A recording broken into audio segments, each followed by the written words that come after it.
राहुल जब से मेरी जिंदगी से गया है, तब से मुझे लड़कों की शक्ल से भी नफरत हो गई है। उससे मैंने बहुत प्यार किया, और जब वो बिना एक दिन ऐसे ही भाग गया तब मुझे लगा कि दुनिया में प्यार नाम की कोई चीज नहीं होती है। अब मैं जैसे बिना दिल वाली इंसान बन गई हूँ। मुझे कुछ भी महसूस नहीं होता है, क्योंकि अब मुझे लगता है कि इससे बड़ा मेरी लाइफ में अब क्या होगा। इसलिए आज मेरे पापा मम्मी के बोलने पर मैं तैयार हो गई एक लड़के से शादी करने को। पापा का बोलना था कि एक बार उस लड़के से मिल लो।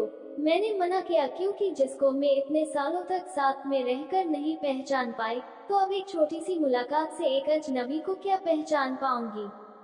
लेकिन लड़का भी मुझसे मिलना चाहता है। मैंने उसको मिलने को हामी भर दी।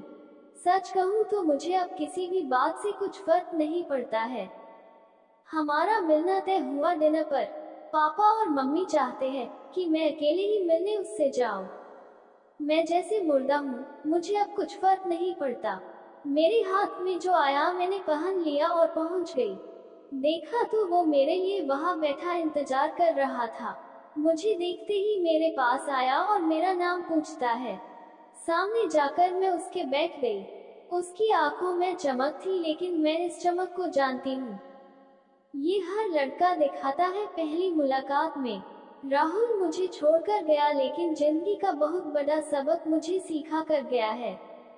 वो लड़का मेरा मुंह उतरा देखकर मुझसे पूछता है, क्या हुआ, सब ठीक है।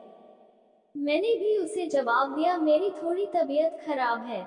फिर वो बोला कि आप फिर आज क्यों मिलने आए, हम फिर कभी और भी डिनर कर सकते थे।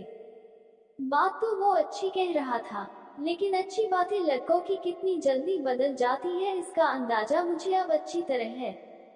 मैंने उसे कहा, नहीं मैं ठीक हूँ, कोई बात नहीं। खाना मेरी पसंद का ऑर्डर किया। फिर अचानक उसको किसी का फोन आया, और जब फोन पर उसने बात की तो मैंने तय कर लिया कि अब मैं इससे शादी नहीं करूंगी। फोन पर उसने अपना नाम बताया सामने वाले को, और यह वही नाम था जिसे मैं अब कभी सुनना नहीं चाहती थी। उसका नाम भी राहुल था। मैं भी हैरान थी। मैं इतनी ज्यादा खोई हुई थी कि अभी तक मैंने उसका नाम नहीं पूछा, ना पापा मम्मी से ना ही उससे। मैं एकदम से खड़ी हो गई और उसको बोला कि मैं जा रही हूँ, मेरी तबीयत ज्यादा खराब है। वो जैसे घबरा गया, मुझसे बोलता है कि मैं छोड़ देता हूँ आपको गाड़ी से, पर मुझे अब उसके मुंह से कही हर बात कांटे की तरह चुभ रही थी। उसको बिना जवाब दिए मैं वहां से चली जा रही थी। वो मेरे पीछे पीछे आ रहा था। मेरी आंखों से अब आंसू टपकने लगे, और मैं बाहर टैक्सी या ऑटो का इंतजार करने लगी। आंखों में मेरी आंसू देखकर उसने मेरी बांह पकड़ी और मुझे गाड़ी में बैठने को कहा। उसने मेरी बांह पकड़ी, बस इतना तो बहुत था मेरे अंदर की आग को निकालने के लिए, और मैंने उसके मुंह पर जोर से एक थप्पड़ मार दिया। वो जैसे हक्का बक्का रह गया, और फिर उस राहुल की भड़ास इस राहुल पर निकली, और मैंने कहा, तुम लड़के अपने आप को समझते क्या हो, जो मन चाहा वो करोगे क्या। जब तुम्हारा मन किया किसी का हाथ पकड़ लेते हो, जब मन किया बिन बताए भाग जाते हो, और वो बस चुपचाप मुझे खड़ा देखता रहा।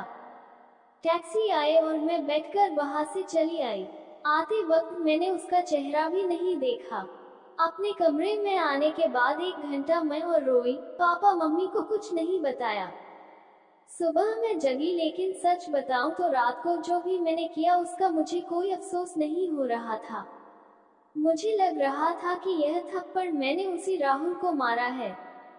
थोड़ी देर बाद ही बाहर हॉल से मुझे आवाजें आने लगी।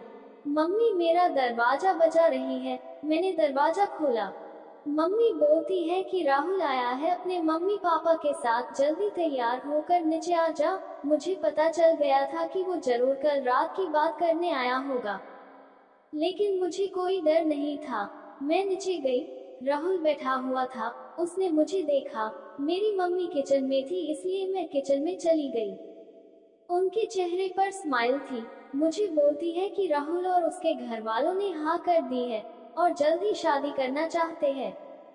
अब मुझे कुछ समझ नहीं आया कि जिस लड़के को मैंने कल थप्पड़ मारा, जाने अनजाने जिसे मैंने अपने एक्स बॉयफ्रेंड के बारे में बता दिया, वो मुझसे शादी को कैसे राजी हो गया। ऐसे तो मेरे लिए उसका नाम ही काफी था ना करने को, पर इस बात को जानने के लिए मैंने मम्मी को बोला कि मुझे उससे बात करनी है। वो फिर मेरे कमरे में आया और पहली बार मुझे लगा मैंने उसे देखा। दिखने में बुरा नहीं है, बोला जाए तो हैंडसम था। तब मुझे ये भी पता चला कि ऐसा क्यों बोलते हैं कि गुस्से में इंसान अंधा हो जाता है। मेरे बिना सवाल किए उसने बोलना शुरू कर दिया। वो बोला कि मुझे पता है कि आपके साथ पहले शायद धोखा हुआ है और किस हद तक आप सच्ची हैं ये भी मुझे कल रात पता चल गया। इसलिए मुझे आपसे कल रात ही प्यार हो गया और मैं चाहता हूँ कि आप मुझे मौका दें आपको गलत साबित करने का कि सभी लड़के एक जैसे नहीं होते। उसकी यह बात सुनकर मैं ना नहीं कर सकी। एक वो राहुल था जो मुझे प्यार पर से विश्वास उठा गया और एक ये राहुल था जो फिर से मुझे बिलीव करा रहा था कि प्यार होता है।